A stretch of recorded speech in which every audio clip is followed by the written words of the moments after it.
हम मांग करें शिक्षा विभाग, कृषि विभाग, चिकित्सा विभाग, पंचायती राज विभाग, गृह विभाग, ARD जो तमाम विभाग है उनमें 2 से 3 लाख पद खाली है, उन पदों की घोषणा की जाए। मुख्यमंत्री जी रिप्लाई में दें या जो विभाग अनुसार जो उस पर बहस होगी उसमें जवाब दें, हम मांग कर रहे हैं।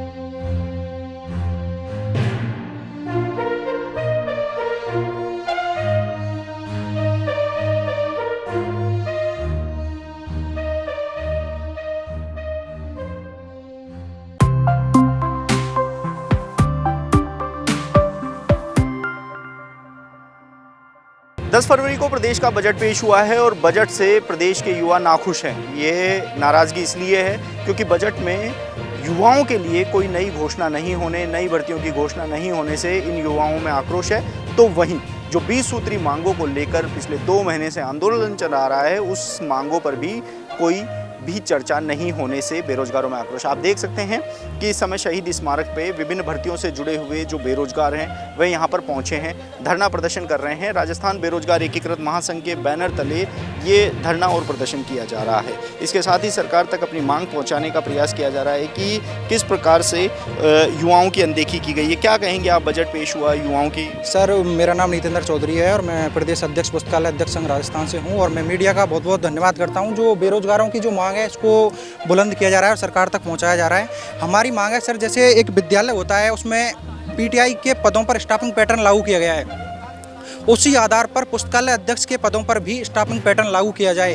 राजस्थान में लगभग 15,000 से अधिक जो माध्यमिक शिक्षा स्कूल हैं उनमें लगभग 13,000 से अधिक जो स्कूल हैं उनमें लाइब्रेरियन का पद ही स्वीकृत नहीं है। और सर, एक तरफ जहां पर नरेंद्र मोदी जी राष्ट्रीय डिजिटल पुस्तकालय की घोषणा कर रहे हैं, मुख्यमंत्री अशोक गहलोत जी हर जिले पर जो है डिजिटल पुस्तकालय की घोषणा कर रहे हैं, हर पंचायत स्तर पर महात्मा गांधी पुस्तकालय बनाए जा रहे हैं, लेकिन हम मांग करते हैं कि इन पुस्तकालयों को सुचारू रूप से चलाने के लिए पुस्तकालय अध्यक्ष के पद स्वीकृत कर संवैधानिक रूप से भर्ती प्रक्रिया की जाए।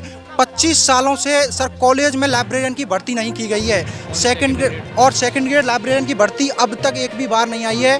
थर्ड ग्रेड के सर लगभग 400-500 पद निकाले जाते हैं और जो लाइब्रेरियन अभ्यर्थी हैं वो लाखों की संख्या में हैं। तो लाखों की संख्या में जो अभ्यर्थी हैं वो इंतजार कर रहे हैं कि कब लाखों की संख्या में अभ्यर्थी इंतजार कर रहे हैं। इसके अलावा कई अन्य भर्तियां हैं, ECG टेक्निकल भर्ती के भी कुछ अभ्यर्थी यहाँ पर मौजूद हैं, इनसे भी जानना चाहेंगे किस मांग को लेकर आप यहाँ पर आए। हमारी मांग ये है कि जो हमारे आदरणीय मुख्यमंत्री जी है वो भी एक अटैक के हादसे से गुजरे हुए हैं और हमारी प्रमुख मांग ये है कि अभी जो है राजस्थान में कार्डियोवैस्कुलर जो डेथ रेशो है वो दिन प्रतिदिन बढ़ता जा रहा है और कोरोना के बाद में जो धमनी रुकावट है, हार्ट अटैक जैसी बीमारियां है वो बहुत ही भयानक तरीके से फैलती जा रही है। आज हम देखें अगर यदि तो राजस्थान में इनका रेशो बहुत ही ज़्यादा बढ़ता जा रहा है और अगर यदि गाँव में देखें तो CSC पे PSC पे फ्री जांच योजना 2013 के तहत आदरणीय मुख्यमंत्री अशोक गहलोत जी ने इसे शुरू किया था।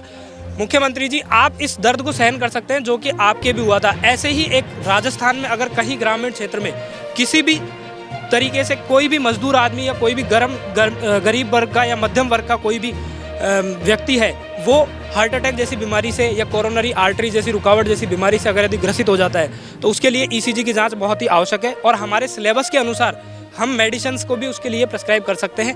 अगर यदि हार्ट अटैक का कोई मरीज गांव में आता है CSC पे या PSC पे, उसे या तो मेडिकल कॉलेज के लिए रेफ़र कर दिया जाता है या फिर बड़े अस्पताल जो जिला अस्पताल है उनके लिए रेफ़र कर दिया जाता है। गांव में CSC PSC पर ECG टेक्नीशियन ना होने से इन हार्ट अटैक का जो खतरा है ये दिन प्रतिदिन बढ़ता जा रहा है। अगर इसकी जाँच समय पर हो जाए तो उस हम खतरे को रोक सकते हैं। हमारी आदरणीय मुख्यमंत्री जी से यही मांग है कि ECG टेक्नीशियन की विज्ञप्ति जल्दी से जल्दी जारी की जा सके। बिल्कुल, जल्द से जल्द जारी करने की हनुमान। और कौन कौन सी भर्तियों की? देखिए, शिक्षा विभाग की सबसे बड़ा मुद्दा शिक्षा विभाग का मैं बात करूं कि शिक्षा विभाग में खुद सरकार ने खुद ये दर्शाया है गेस्ट टीचर के माध्यम से कि लगभग 1 लाख पद तो गेस्ट टीचर में सामने आए थे, खाली पड़े हैं। उन पदों का वर्गीकरण किया जाए, उनका टाइम टेबल निकाला जाए कि 3 तारीख को एग्जाम होगी, 3 तारीख को ये भर्ती होगी। 1 लाख पद तो थर्ड ग्रेड के लगभग खाली है। उसके अलावा सेकंड ग्रेड की एक भर्ती हुई है, उसका भी पेपर आउट हो गया। पूरी जनता को पता है, सरकार को पता है। तो सेकंड ग्रेड की वापस दोबारा से भर्ती निकाली जाए, नई भर्ती निकाली जाए। साथ में सरकार वादे कर रही है कि लगभग 1.5 लाख हम शिक्षा विभाग में भर्ती निकालेंगे। तो 5वीं साल आ गई, अंतिम वर्ष आ गया, कब निकालोगे? उस भर्तियों का निकालो, पदों का वर्गीकरण करो, साथ में समय सारणी फिक्स करो ताकि जनता और बेरोजगार भी कह सके कि वास्तव में सरकार ने यही भर्तियाँ निकाली है। बिल्कुल, ये भर्तियां निकाली। आप देख सकते हैं कि यहाँ पर बड़ी संख्या में दंत चिकित्सक के भी कुछ अभ्यर्थी यहाँ पर मौजूद हैं, उनसे जानना चाहेंगे कि आप किस मांग को लेकर यहाँ? सर, हम सभी दंत चिकित्सक हैं जो हमारे 2019 के अंदर घोषणा हुई थी कि आपके 480 पद भरे जाएंगे, वो घोषणा अभी तक पूरी नहीं हुई है, वो जबकि पहले बजट की घोषणा है। दूसरी बात कि माननीय अशोक गहलोत जी हमारे आरजीसी के काउंसिल के अंदर आए थे, वहाँ पर कह के गए थे, वादा करके गए थे कि इस बार बजट के अंदर मैं आपकी सारी खुशियाँ पूरी कर दूँगा, इस बार आपकी जितनी भी मांगे सब पूरी कर दूंगा। लेकिन बजट के अंदर वो ढाक के पात। मैं इस सरकार को कहना चाहता हूं कि हम दंत चिकित्सक जो कि संख्या में 10,000 हैं, आपकी इस वादा खिलाफी को देख रहे हैं, इस वादा खिलाफी को छोड़िए और हमारे लिए इस बजट के अंदर जो बजट रिप्लाई आप करेंगे उसके अंदर हमारे लिए घोषणा करिए। बिल्कुल, उपेन यहाँ पर हमारे साथ जुड़ रहे हैं। उपेन, आज फिर से अपनी मांगों को लेकर एक और आंदोलन चल रहा है। देखो, बजट में युवाओं के लिए बजट की घोषणा नहीं होनी चाहिए। युवा अथाह है अवसाद में। पिछले 6 दिन से मैंने अन्न का त्याग कर रखा है। हम मांग करें शिक्षा विभाग, कृषि विभाग, चिकित्सा विभाग, पंचायती राज विभाग, गृह विभाग, ARD, जो तमाम विभाग है उनमें 2 से 3 लाख पद खाली है, उन पदों की घोषणा की जाए। मुख्यमंत्री जी रिप्लाई में दे या जो विभाग अनुसार जो उस पर बहस होगी उसमें जवाब दे। हम मांग कर रहे हैं पेपर लीक मुक्त राजस्थान बनाया जाए, उम्र कैद की सजा का प्रावधान किया जाए, आगामी भर्ती परीक्षा को बचाने के लिए राजपाषा राष्ट्र का लागू किया जाए, और जो अजमेर प्रकरण लाठीचार्ज प्रकरण जो CI दोषी है उसको निलंबित किया जाए, प्रदेश को बेरोजगारों को प्राथमिकता दी जाए। इन मांगों को लेकर आज हमने एक बार फिर हल्ला बोला है। उम्मीद करता हूँ मुख्यमंत्री जी रिप्लाई में जरूर जवाब देंगे, और जब तक सरकार की तरफ से, मुख्यमंत्री जी की तरफ से रिप्लाई नहीं आएगा, मैं उनका त्याग नहीं करूँगा। सरकार कभी भी जांच करवा सकती है, क्योंकि युवाओं के लिए जो बजट की घोषणा की गई, युवाओं को वो बजट नहीं मिला। हताशा, निराशा। उम्मीद करता हूँ मुख्यमंत्री जरूर घोषणा करेंगे। बजट से पहले लगभग 2 महीने से आप 20 सूत्री मांगों को लेकर पूरे राजस्थान में दौरे कर रहे थे, धरने, प्रदर्शन, रैलियां चल रही थी, सरकार तक भी वो मांगे पहुंचाई गई थी। मांग पहुंचाने के बाद भी बजट में इन मांगों में से एक भी मांग को शामिल नहीं। देखो, बजट में नई भर्तियों का मामला है। नई भर्तियों की वो उनके लिए संघर्ष जारी है।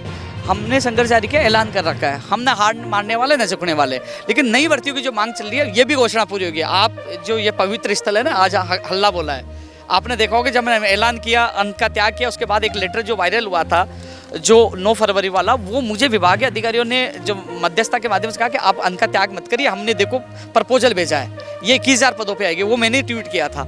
और इसके अलावा अब अन्य विभागों में भी निकालने। कल हमारी CMO के अधिकारियों से वार्ता हुई थी, बात हुई थी, उन्होंने यही कहा है कि हम लोग कोशिश करेंगे पदों की घोषणा करते। तो हमें कोशिश नहीं, हमें परिणाम चाहिए, जिसके लिए आज सड़कों पर उतरे। नई भर्ती की घोषणा हो, पहले बजट की घोषणा ही पूरी हो, पेपर लीक के लिए सरकार ठोस कदम उठाए। 16 तारीख को बजट पर रिप्लाई आने वाला है, क्या उम्मीद रख? रिप्लाई उम्मीद है पूरी, मुख्यमंत्री जी राहत प्रदान करेंगे। युवाओं के लिए बजट की घोषणा की थी, तो युवाओं के लिए बजट समीपित होगा। नहीं होगा तो आर पार की लड़ाई लेंगे, वोट की चोट करेंगे, हार नहीं मानेंगे, अंतिम सांस तक लड़ेंगे और सबक सिखाएंगे। युवा रोजगार न्याय दो यात्रा जारी रहेगी? वो अप्रैल से शुरू होगी, क्योंकि अभी तक अब समय नहीं मिल पाया, कभी जेल, कभी लाठीचार्ज, कभी इसमें। उसको जो 9 फरवरी से शुरू होने वाली थी उसको अप्रैल में कर दिया है, क्योंकि मार्च में व्यक्तिगत घर में पारिवारिक कार्यक्रम भी है, तो अप्रैल से हम यात्रा शुरू कर देंगे। बिल्कुल, हमारे साथ उपेन थे। ये विभिन्न भर्तियों से जुड़े हुए जो युवा बेरोजगार हैं वो एक बार फिर से शहीद स्मारक पर एकत्रित हुए हैं। इसके साथ ही बजट में जो युवाओं की अनदेखी की गई है, इस पर भी ये आक्रोश जता रहे हैं। साथ ही चेतावनी भी दे रहे हैं कि यदि इनकी मांग जल्द ही पूरी नहीं होती है तो एक बार फिर से प्रदेश में एक बड़ा आंदोलन किया जाएगा, जिसकी जिम्मेदार सरकार होगी। कैमरा पर्सन देवेंद्र के साथ ललित वर्मा, एजुकेशन चौक, जयपुर।